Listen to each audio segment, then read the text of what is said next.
Hello, my name is Arthur Chotin. I was born in Brooklyn, New York on December 10th, 1944.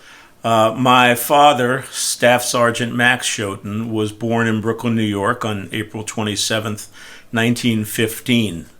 His parents were both immigrants from Eastern Europe. They owned a small candy store and grocery store on Coney Island Avenue in Brooklyn, and when he was growing up, he worked in that store. He was very good with numbers and went through high school and then went to St. John's University in New York City, where he got a degree in accounting, and he later became a certified public accountant. And that was in the late 1930s, and he began to work for an accounting firm, and one of their clients was the Harry Fleissig Box Company, where my mother, Sylvia Chotin, worked as a bookkeeper. And he met her, they fell in love, and they got married in 1942. Obviously, World War I started for the United States on December 7th, 1941. They were married in February of 1942. He enlisted in the United States Army and was sent to basic training, where he became a PFC and was stationed in the East Coast for a period of time. After they were married, he was stationed at Fort Knox in Louisville, Kentucky, where he was part of the Third Army in the Armored Division. He was a company clerk, and my mom moved down there, and they lived in Louisville in 1943 and 1944 until she became pregnant with me. And then she moved back to Brooklyn a couple of months before I was born. He stayed at Fort Knox, obviously, and I was born on December 10th. He was not able to come up to see me until I was 10 weeks old. And that, sadly, was the only time that he ever saw me. He was in the States in New York for a couple of days. I think my mom said that he had a furlough of about a week, and spent as much time as he could with me, and then went back to Fort Knox. Now, in December of 1944, as you may know, that's when the Battle of the Bulge occurred in Europe, and the American forces suffered pretty severe casualties. His unit was transferred overseas as replacements, and he went to Le Havre, France, to Camp Home Run, where he was a company clerk. So he was in Le Havre at Camp Home Run for a number of months. And then in May of 1945, the war in Europe ended.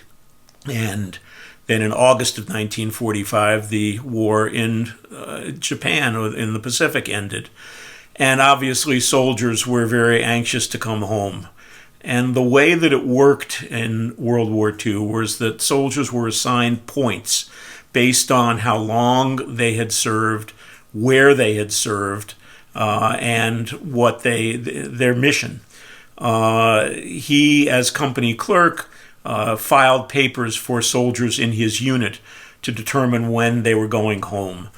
He had 70-odd points, and that was a group that obviously was lower than those who had been fighting in Europe for a number of years, and those guys got to go home first, well-deserved. He was trying to figure out how the people in his unit could be sent home, including himself. My birthday was going to be in December. Christmas was coming around. He had hoped that he would be able to get home in time for my birthday, but then the processing was slow, and they didn't know when he would be going home. So on the evening of November 2nd, he typed a letter to my mom in which he explained the process. And basically what he said was that in order to get home, the company headquarters, which was in Belgium, needed to work on all of the paperwork for the 70 pointers. But getting in touch with those people was a real chore. There were no wireless telephone connections, and the wires in Europe had been cut many, many times by battles. So the way that you had to get in touch with the company headquarters was first by getting an outside line at your camp, then being connected by that outside line to Paris, where the operator would connect you to somewhere in Brussels, and they would connect you to the base that was the headquarters. That base was pronounced, I believe, Chanor, spelled Chanor. And he finally, that afternoon, the afternoon of November 2nd, was able to reach the Chanor base.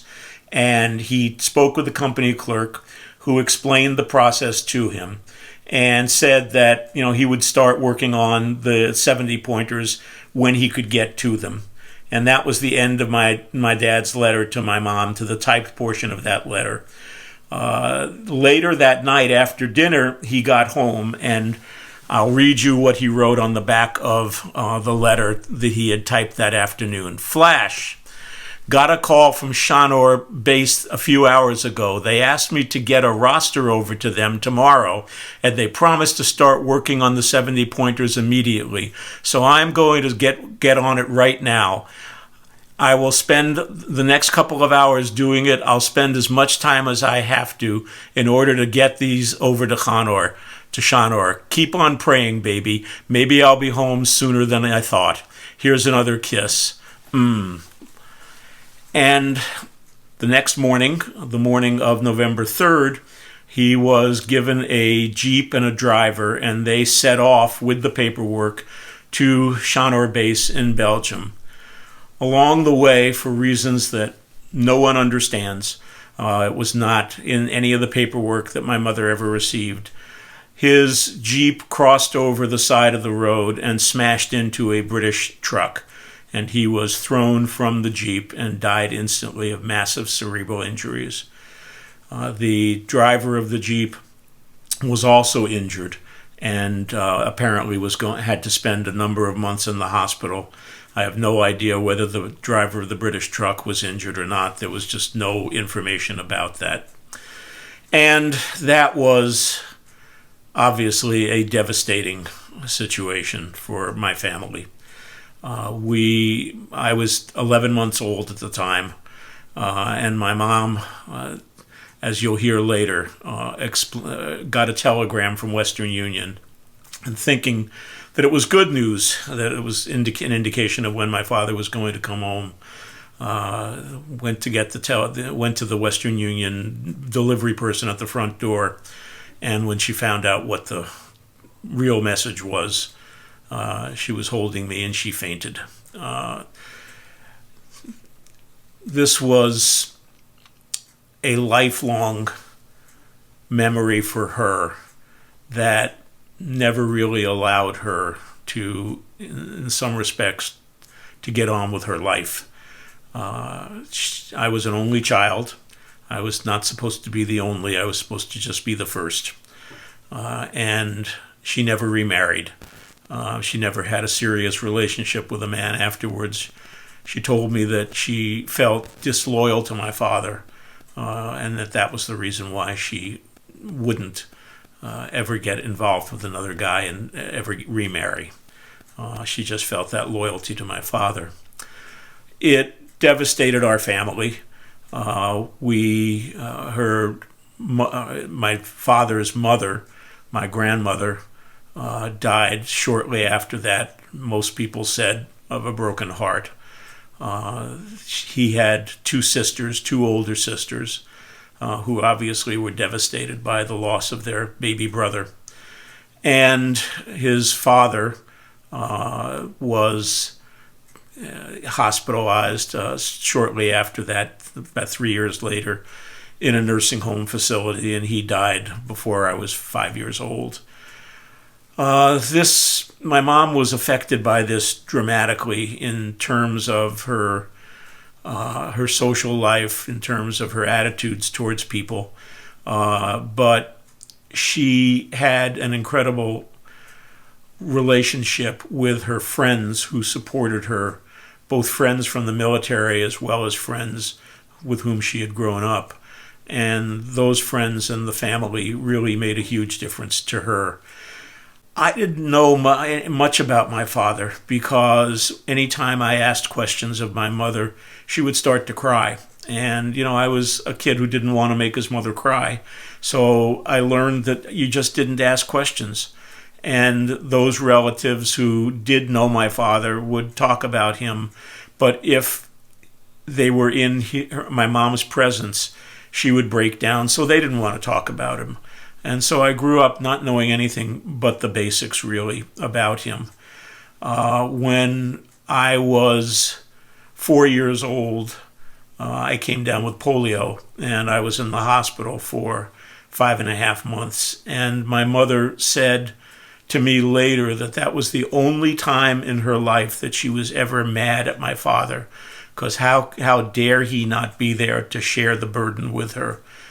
She was a single parent before the term single parents ever really became a popular phrase in our modern lexicon. But I recovered and came out of the hospital and grew up. But growing up without a father is a difficult thing to do.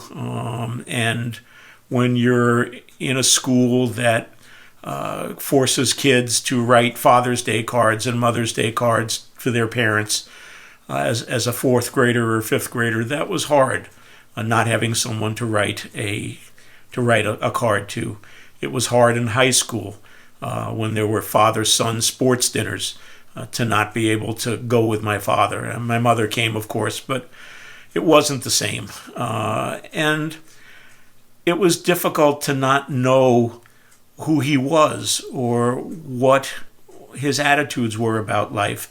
I said later that I never hugged him, I never had a fight with him, I never threw a ball to him. There was just this absence in my memory or in my existence about him. But as I grew older and became more aware of what relationships were like, I realized that what I missed the most was the relationship itself. When I was young, I thought about his death in ways that it affected me, what I missed, what my life would have been like if he had been there. I never really thought about how it affected anybody else. When I got older, I realized how much his death had affected my mother and what her life would have been had he been alive. Obviously, I have no idea what his life would have been. Would he have been successful? Probably. Would he have been an axe murderer? Probably not. But would he have been somebody that I would have been proud of? It's the questions you just don't know. And since he wasn't there to answer those questions by his actions, they were a mystery to me. But after I got married and had kids of my own, I realized that really the loss was his loss, that he himself never had an opportunity to live that life and to find out what he would have been. He's frozen in time at age 30. He is just frozen in time. He's not someone who you ever could write a life story about. And that, to me, is the greatest tragedy of all.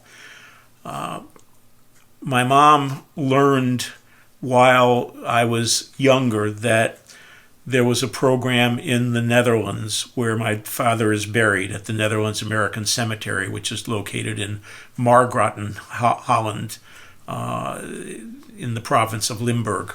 That's near the city of Maastricht. That there was a program where Dutch families adopted graves, but she never wanted to contact the family or even find out if his grave was adopted. It was just too painful to her.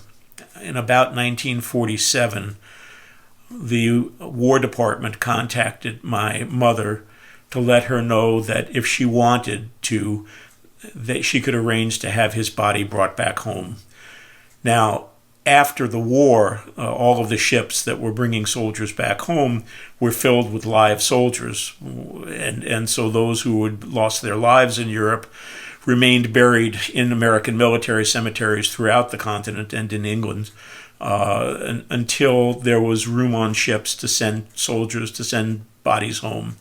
She thought about that for a long time and talked to her rabbi, talked to her family, her friends, and decided that it would just be too painful for her to bring him back. So he stayed buried at the American Military Cemetery in Margarett.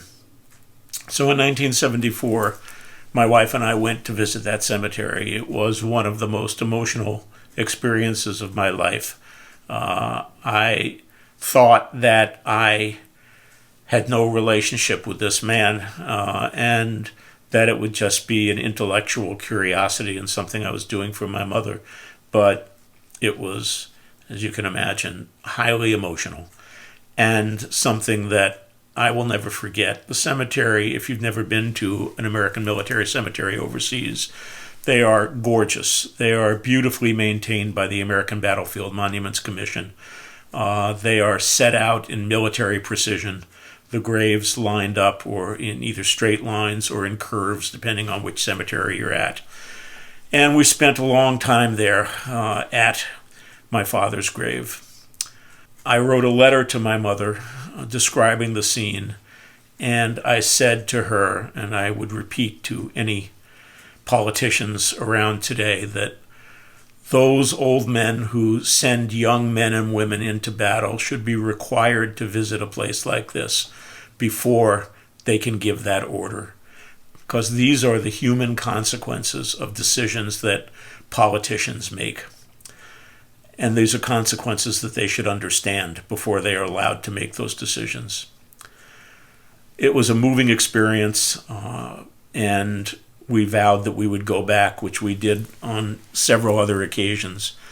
In 1996, I think, might have been 98, the year that Saving Private Ryan came out, we took our kids to Europe, and we required that we all as a family see the movie Saving Private Ryan because we were going to go to Normandy and see the cemetery there and the battlefield. And we also went to the cemetery, to my father's cemetery, so that my children could see their grandfather's grave. And unbeknownst to me, my younger son, David, who was 15 at the time, had written a letter to my father in which he read at the cemetery. And he closed by he introduced himself to my father, said who he was, and described his family, and then closed by saying that he wanted to thank my father and the other people buried in that cemetery for their sacrifice so that he, David, and his generation could be free. It was a remarkable experience for me. And we noticed that there were lots of people visiting the cemetery, most of whom did not appear to be American. So we asked the person in the cemetery office who these people were, and he said these are, for the most part, Dutch people older people who were bringing their grandchildren to the cemetery so that their grandchildren could understand the sacrifice that people who weren't from the Netherlands made so that they could be free. It was a remarkable experience for all of us, something we'll never forget. So fast forward to 2014, I had just turned 70, and I wrote a letter to Max Cleland, who was the director of the commissioner of the American Battlefields Monument Commission, former Senator Max Cleland, who lost limbs in Vietnam. And I explained that I was 70 years old and that I was more than twice the age of my father, and that I knew that there was a Memorial Day ceremony at the cemetery every year. And if there was something that I could do to go to the Netherlands to speak to people there to thank them on behalf of the families of the soldiers who were buried there, that I would be happy to do that. And I was invited to speak. I gave the keynote address at the Memorial Day celebration, which turned out to be the 70th anniversary of the end of the war in Europe.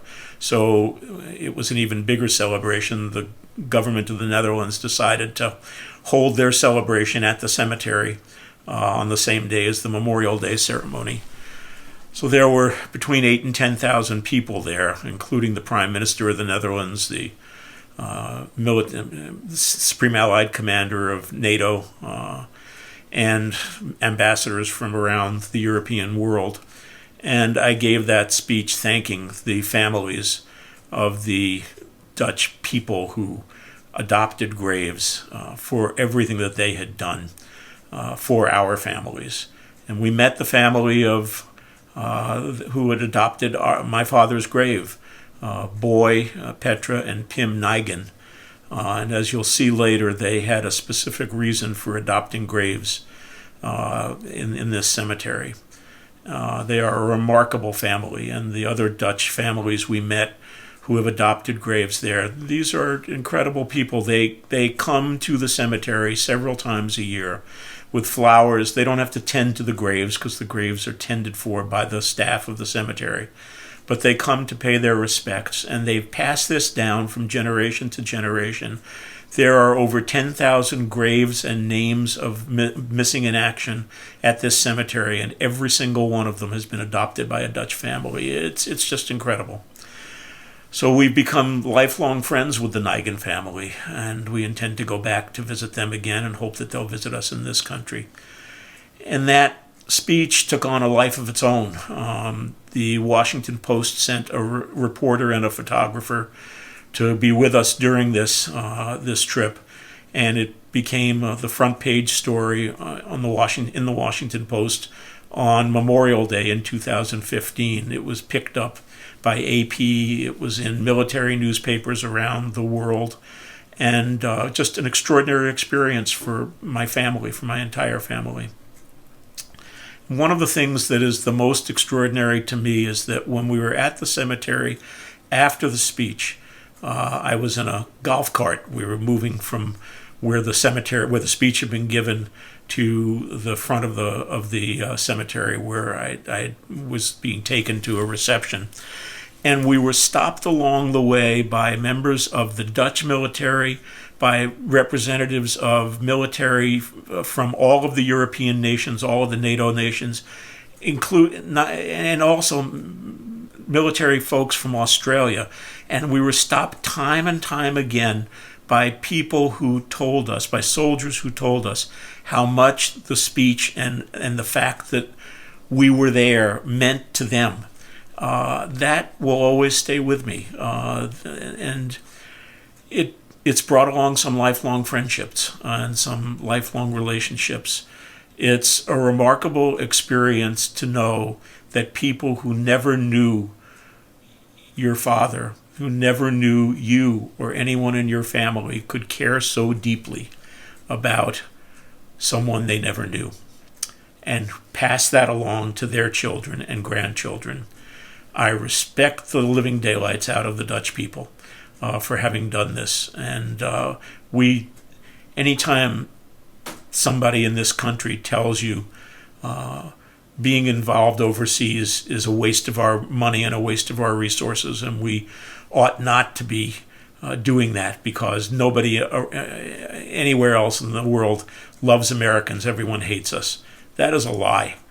And just go to the Netherlands and visit the cemetery. And that's now a program that's been replicated in other cemeteries in Europe. And talk to people who have adopted the graves. There is a program there called Faces of Margarett, which is held at the beginning of every May, where this Faces of Margarett group has found photographs of over 4,000 of the soldiers who were buried there. And they put these photographs next to the graves, and over 20,000 people come to visit the cemetery that weekend to pay their respects. The young man who organized this program Sebastian Vonk was at that time 20 years old. And I said to him, Sebastian, why did you start this program? You're 20 years old. What's the reason? And he said, because if it weren't for them, I wouldn't be here today. Well, that's a message that more Americans should remember. So the American Battlefield Monuments Commission created a film about our journey back to Margarett, a film that actually won 3 awards for documentaries, and we're going to show you that film now. General Eisenhower informs me that the forces of Germany have surrendered to the United Nations.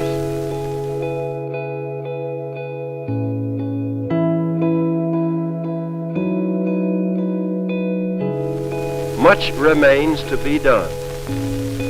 The victory won in the West must now be won in the East. Japan had its choice, complete surrender or complete ruin. Arrangements are now being made for the formal signing of the surrender terms at the earliest possible moment. Vast throngs of grateful, happy people celebrate the end of fighting, the dawn of peace.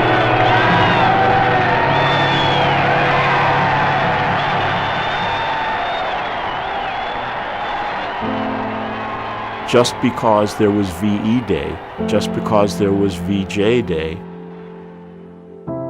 doesn't mean that soldiers didn't die.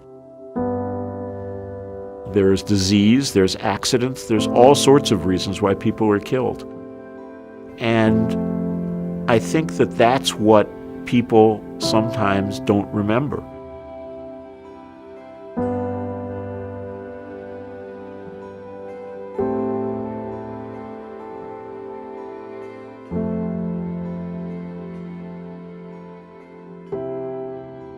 My father was driving to Belgium to go to the company headquarters to try and make arrangements for himself and for the other people in his unit who had the same number of points that he had to be repatriated back to the States so that he could be with his family before the end of the year. That was his goal. He was in a Jeep on his way from Le Havre, France to Brussels.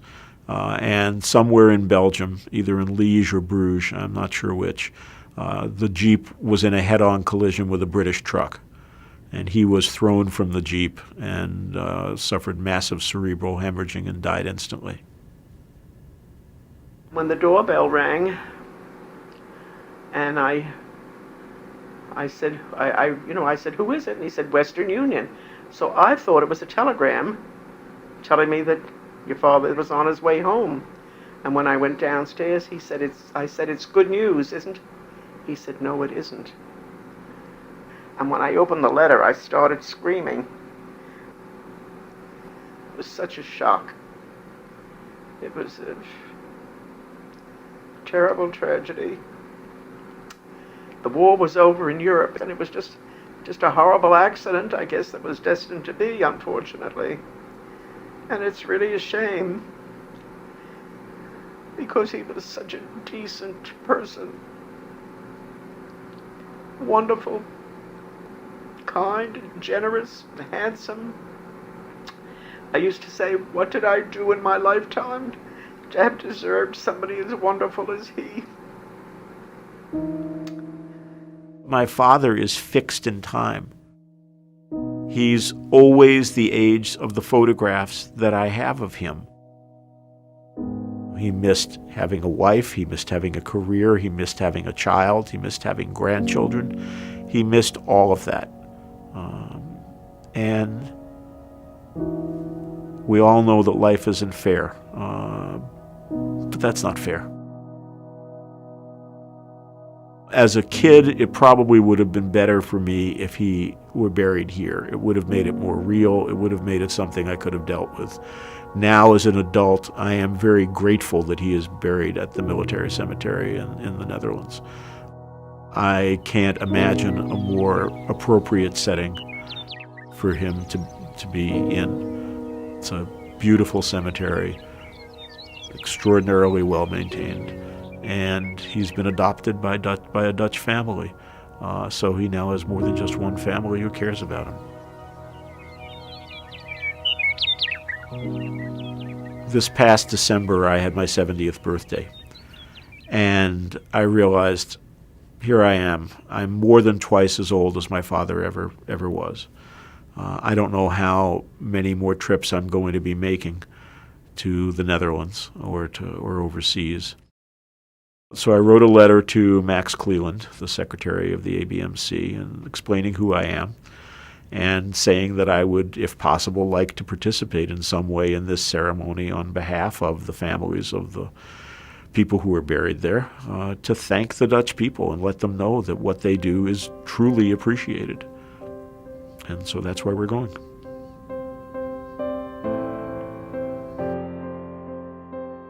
Recently, I obtained the name of the family who had adopted my father's grave, and I sent them a letter explaining who I was and thanking them for doing this, and telling them a little bit about myself and about my family, and asking if they wanted to get in touch. And right after the new year, I received an email from them saying how grateful they were that I had contacted them and talking about why they decided to adopt a grave. We lost 2 children. In '98 we lost our son Tom, and in 2003 we lost our son Sam, both of brain tumor.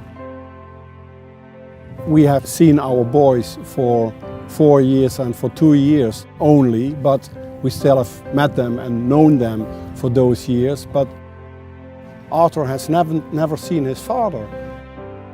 And we thought that was so sad. And we thought we can do something for the soldiers who fought for us. That's the reason that we now have our freedom.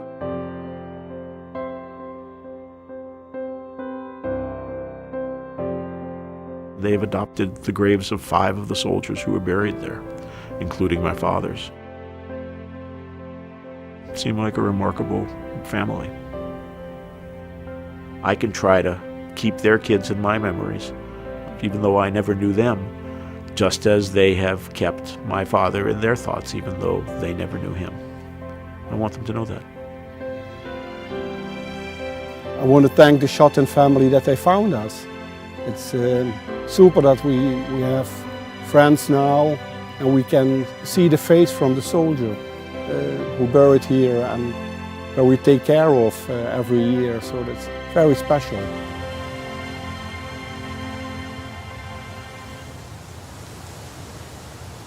What I've thought about in the past couple of days is something I'd never really focused on before.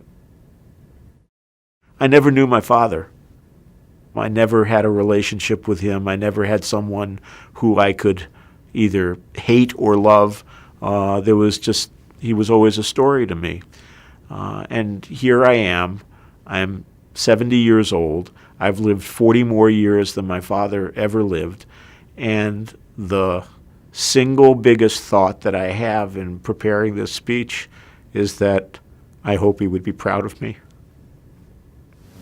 Oh, the power these dead have over those they left behind.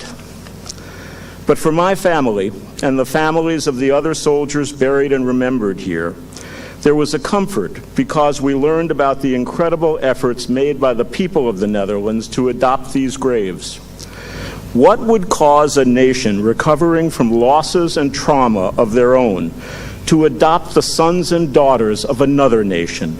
And what would keep that commitment alive for all of these years when the memory of that war has begun to fade?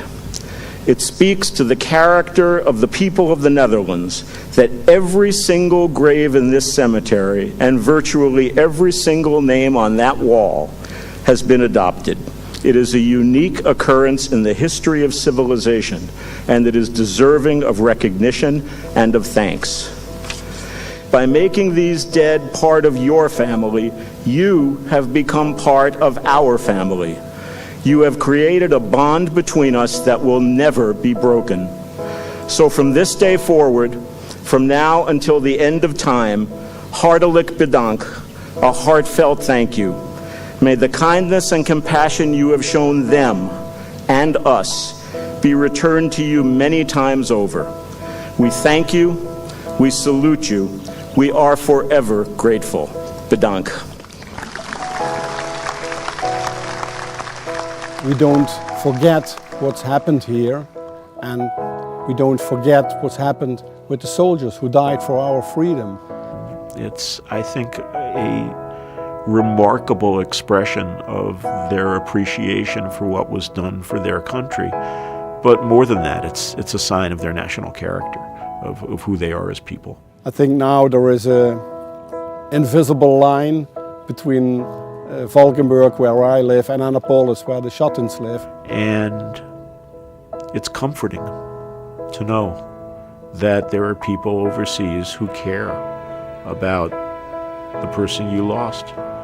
Sometimes you meet friends and they leave a footprint and you never forget them anymore. Certainly my family feels that way.